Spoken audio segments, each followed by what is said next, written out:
Music Studio. C1 Producer. Mai tallakawa mai kowa ga wacce ke da alfarma, gida-gida take nema, komai ta ba su kyautawa, kamar maza nake nema, samun kyau ya cikinsa al'umma. Kun ji tambarin girma, hamdun dai wanda ke wa mamana, da tilogin biya ga babana, wace kowa ke yabanta dan kauna, matsayinki ya wuce in kira yi suna, domin girman ki cikin idona, masoya da yawa na baki suna, alkyabban mata kina da rana, kowa ya saki baki ya da barna, sai dai alkairi birni da kawai kana,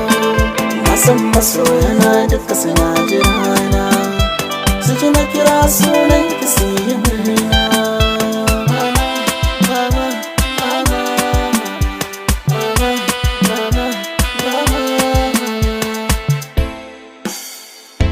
Dakta Aslam Aliyu gimbiyar kauran na mola, kuma ki yanke mama sai sun baki shida.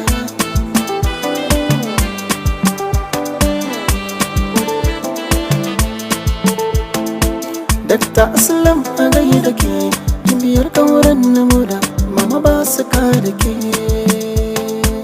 Ta baba a teku uwar kowa, kin wuce takawa, mata da yawa na ji ke suke taimawa,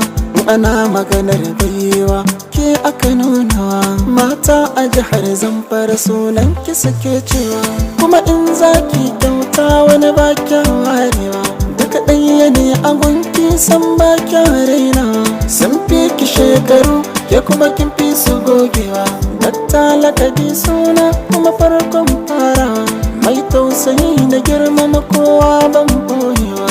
biyar kauran na moda adanki da birgewa, mai wata lauci doka har ma gigitawa, mai da baki fari fat har yayi birgewa, ita ba ta gajiya kyauta ko badawa, domin ko alat ɗin ta ɗaya waya za ya fasawa, inda ta yi na biyun kuwa sai dai kai rogawa, domin ya fi ƙarfin kai bare lissafa.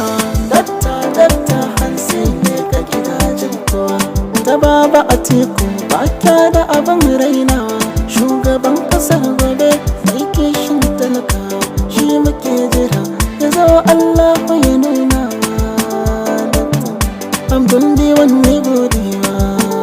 datta anan zan bar ki hutawa.